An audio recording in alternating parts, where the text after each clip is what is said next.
그래서 이 시간에는 사람이 자기를 라는 말씀으로 잠시 은혜를 받기를 원합니다.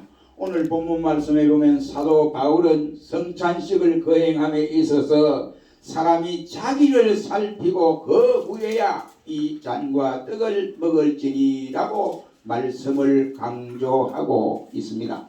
바울은 여기서 사람이 다른 사람을 살펴야 한다 이렇게 강조하지 아니하고 먼저 자기를 살펴라, 자기를 살펴야 한다라고 권면하고 있습니다. 사람이라고 하는 것은 다른 사람을 어떻게 볼 것인가 라고 하는 것이 중요하지 않습니다. 또한 다른 사람이 나를 어떻게 보아주어야 할 것인가 하는 것도 중요하지 않습니다. 문제는 내가 자신이 자신을 어떻게 보고 어떻게 판단하고 어떻게 목표를 정해놓고 살아가야 할 것인가 하는 것이 문제라고 생각합니다. 자기가 자신을 어떻게 보느냐에 따라서 인격이 형성이 되고 그리고 자기를 어떻게 처신하느냐에 따라서 그 사람이 성공하느냐 아니면 실패하느냐 하고 기로에 서기도 하는 것입니다. 가정이 불행하냐 아니면 행복하냐 아니면은 사회가 혼탁스러우냐 평온하냐 그리고 교회가 은혜스러우냐 하는 이 모든 것도 다른 사람 때문에 그런 것이 아니고 우리가 확실하게 들여다보면 내 자신이 문제였다 하는 것을 볼 수가 있게 됩니다. 그런데 이 진리를 바로 깨닫고 살아가면서 이러한 이치를 바로 알고 믿는 사람이 우리 기독교인 가운데에 몇 프로나 될까 하는 것이 염려스럽고 또 염려스럽습니다. 이렇게 어려운 자기를 컨트롤하기가 이렇게 어렵고 힘들지만 오늘 본문 말씀에 사도 바울은 자기를 살펴서 자기를 모르는 사람들은 성찬식에 참여할 자격이 없다라고 말씀을 하고 있습니다. 왜 그럴까요? 자기를 살피지 아니하면 바로 그래서 살피지 아니하고 성찬에 참여하게 되면 예수 그리스도의 피를 모독하는 죄를 범하게 된다라고까지 하고 있습니다. 그러니 우리는 우리 자신을 살펴야 됩니다. 우리 자신을 바로 알아야 한다 이런 말입니다. 그래야 예수님의 죽으심에 대해서 감사가 나오고 예수님의 죽으심에 대하여 내 때문에 예수님이 그 많은 고통을 겪으시고 하나님 자신이 하늘 보좌를 버려두시고 낮고 천한 이곳에 오셔서 이렇게 고통의 십자가 저주의 십자가를 지고 가셨구나 하는 송구스러움이 우리의 마음속에서 일어나기 때문에 그러한 것입니다. 죄를 짓게 되는 것도 나 때문이고 그리고 불행한 것도 나 때문이고 은혜의 문을 막는 것도 다른 사람이 아닌 나 때문에 은혜의 문을 닫는다고 하는 것을 따져보면 우리가 모두가 나 때문인 것을 발견하게 되는 것입니다.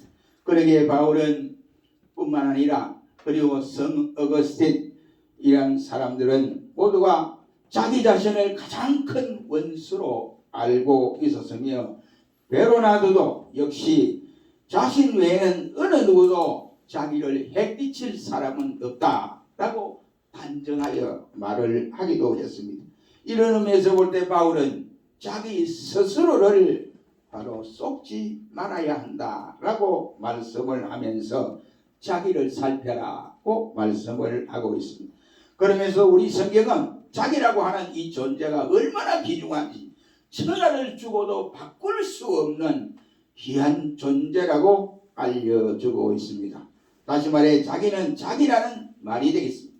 자기가 다른 사람의 될 수도 없고 또 자기가 다른 사람의 흉내를 내고 말을 똑같이 한다고 할지라도 결국은 자기는 자기고 그 사람은 똑같이 흉내를 내고 행동하는 것은 코미디언처럼 될 수는 있을지 모르지만은 그러나 자기는 분명히 변하지 않는 자기라는 사실을 알 수가 있습니다.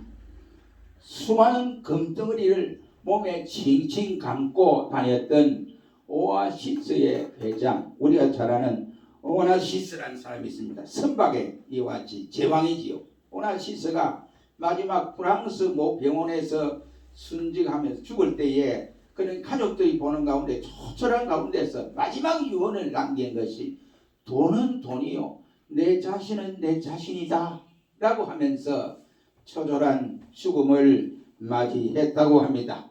이 세상에 떵떵거리며 큰 소리를 치고 권력을 가지고 소란을 피웠던 시저나 아니면 나폴레옹, 히틀러, 스탈린, 케네디 등등 모두가 역시 자기는 자기 자신으로서의 비통을 느끼면서 때로는 자살한다든지 때로는 다른 사람에 의해서 총탄에 맞아 쓰러지는 마지막을 맞기도 했습니다.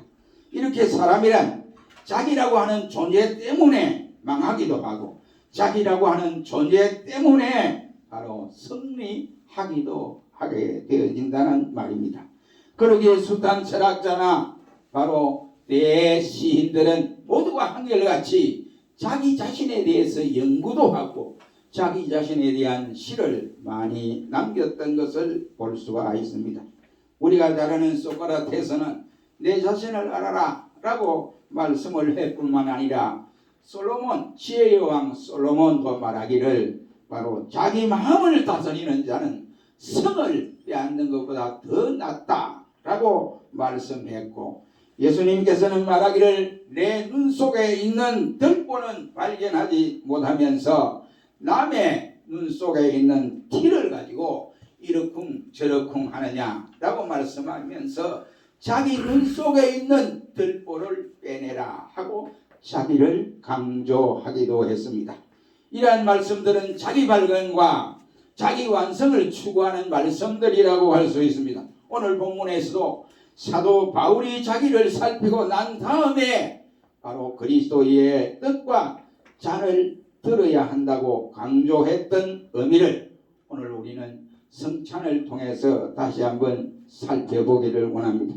자기를 살피고 난 다음에 주님의 뜻과 잔을 드려야 한다는 것 중에 우리는 크게 두 가지로 나누고 생각할 터인데, 그 첫째 하나는 소극적인 입장에서 남을 살피지 말라, 이란 말씀이 되겠습니다. 사도 바울이 오늘 본문 말씀에 예수님의 성찬 예식에 대한 설교를 해나가다가 자기를 살피라고 이렇게 말한 것은 예수님께서 마지막 12 제자들과 함께 잡히시던 밤에 최후의 만찬을 했을 때를 연상을 하고 말씀하신 것이라고 생각합니다. 예수님께서 로마 병장들에게 잡히시던 밤에 12 제자들과 함께 성만찬식을 가지면서 너희 중에 한 사람이 나를 팔리라고 말씀을 했습니다. 이때 제자들은 각자 고개를 주님 앞으로 내밀면서 주여 냅니까? 냅니까? 냅니까? 라고 했지. 저들이 말하기를 베드로 너 수제자로서 주님 팔아넘기려고 안 했나? 또 안드레 너 안 했냐? 또 요한 너 그랬지? 하고 야고보 너 그랬잖아? 하고 서로가 손가락질을 하면서 자신은 가만히 두고 다른 제자들을 비난하거나 다른 제자들을 지적해서 너 그랬냐? 하고 이렇게 말하지 않았다라고 하는 말입니다. 저들은 자신을 살피고 있었다는 말이 되겠습니다. 그러나 시대가 변하고 또한 세월이 흘러 요즘에는 어찌된 바인지 진리는 예수님 당시 똑같은 진리인데도 불구하고 남의 허물을 덜추어내고 그리고 약점을 덜추어내고 탐색이나 비판을 쏟아놓는 경우들이 대단히 많음을 볼 수 있습니다.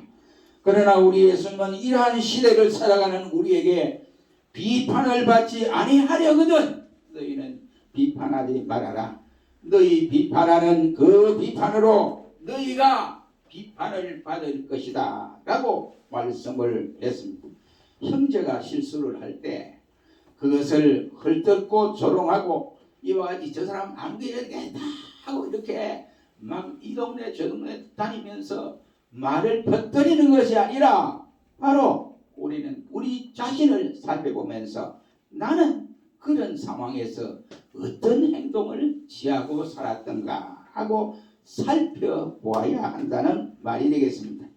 자기를 살필 줄 알아야 된다, 이런 말입니다.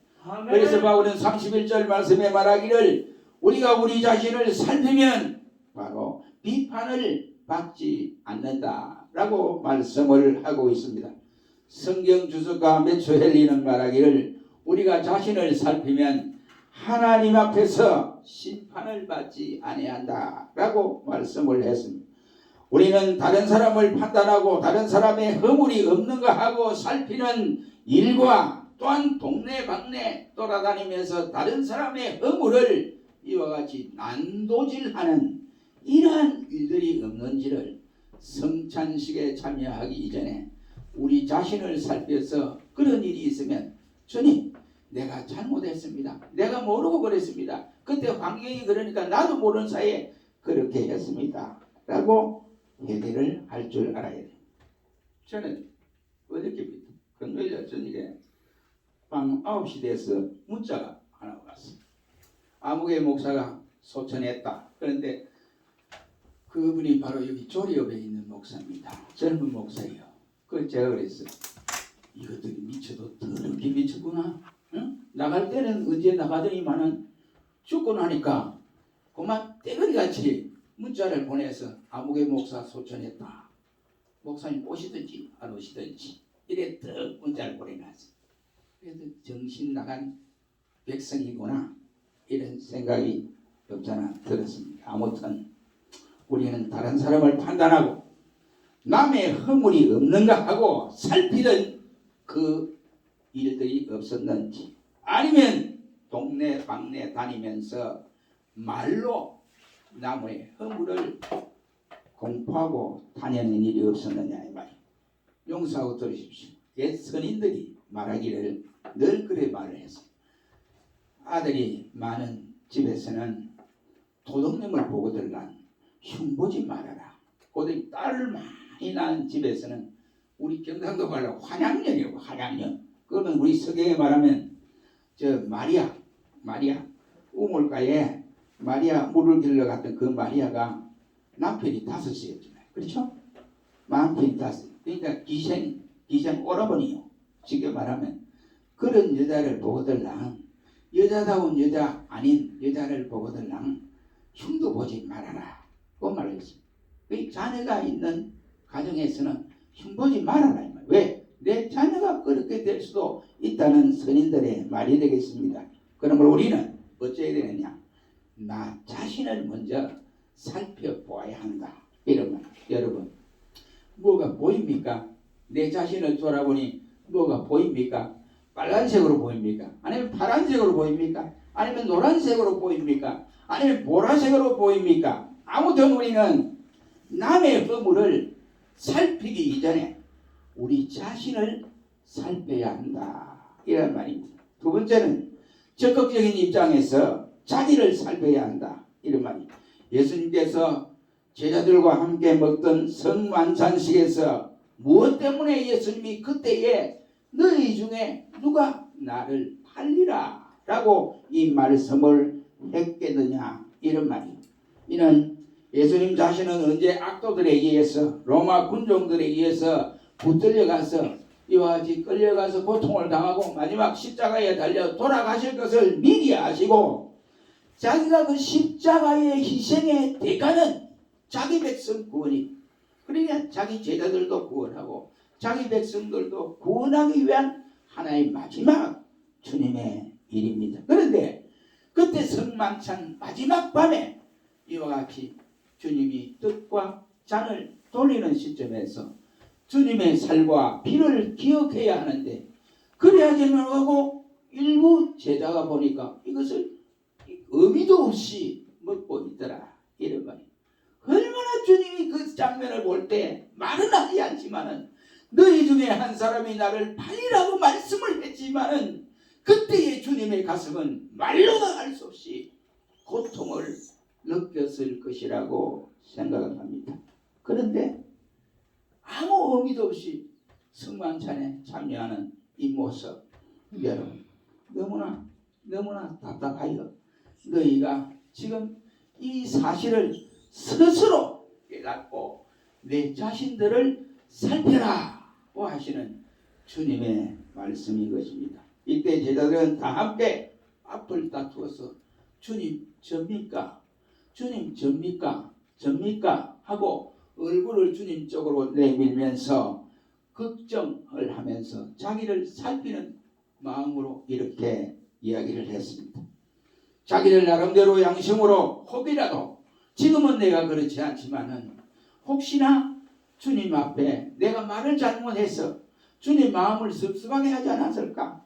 아니면 내가 예수님 돌아가신 이후에 내가 이 예수 믿는다고 고통을 겪을 때 내가 주님을 배반하는 이러한 일들이 생기지는 아니할까 하고 걱정스러운 말로 저들은 모두가 자기 자신을 살피면서 예수님 접니까?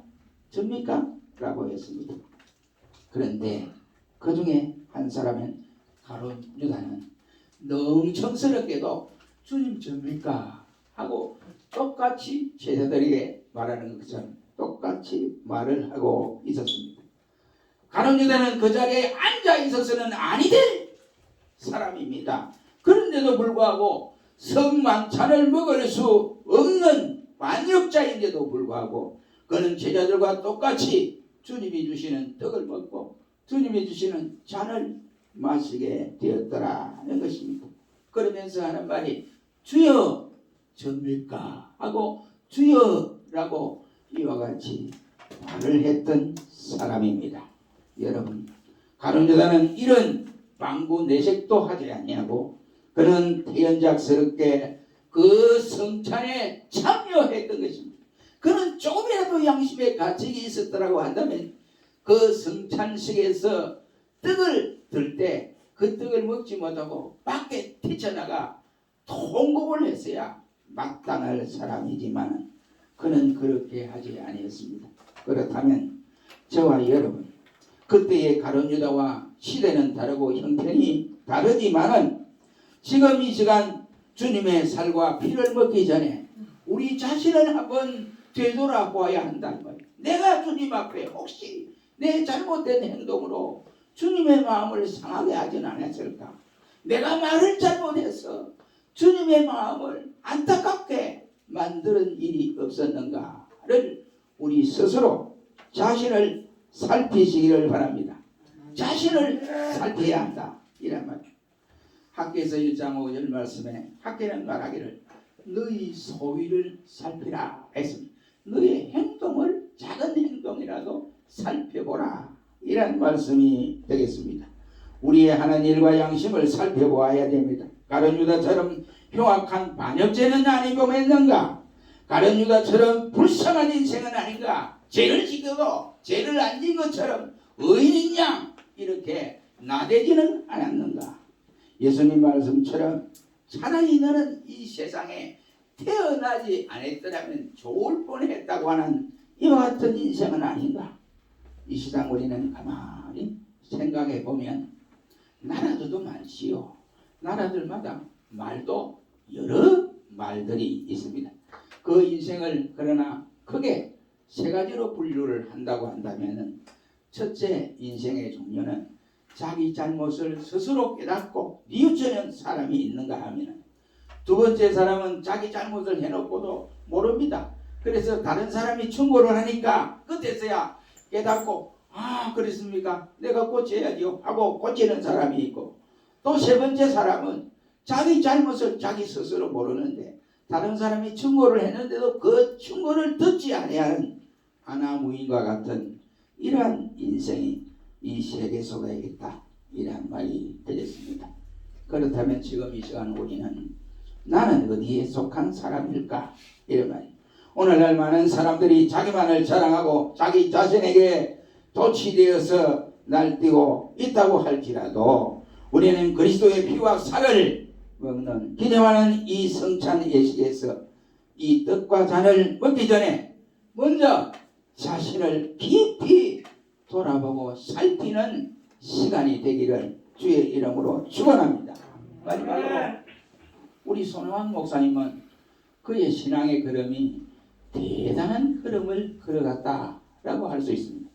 그는 하루에 이와 같이 꼭 자기 자신을 살피면서 갔다고 했습니다. 첫째는 그는 내가 주님의 자녀가 될 수 있을까?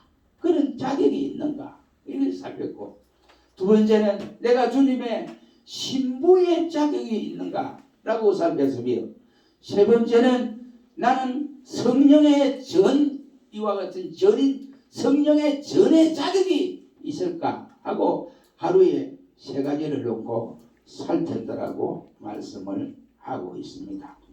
그렇다고 한다면 우리는 살인죄를 범하지 않았어도, 우리는 간음죄를 범하지 아니했어도, 사람에게 이와 같이 엄청난 피해를 가하지 않았어도 우리는 스스로 돌아보면서 내 죄가 주홍같이 붉은 죄, 양털같이 희게 해주신다는 주님의 확실한 이 구속의 약속을 믿고 이 성찬에 참여하여 우리의 가슴 속에서 십자가만 생각해도 가슴에서 감사가 이와 같이 용출내 나오고, 또 주님의 은혜를 생각하면 그저 감사하여 눈물이 뚝뚝 나며 주여 감사합니다, 감사합니다, 이러한 표현이 나올 수 있기를 주의 이름으로 축원합니다. 기도하겠습니다.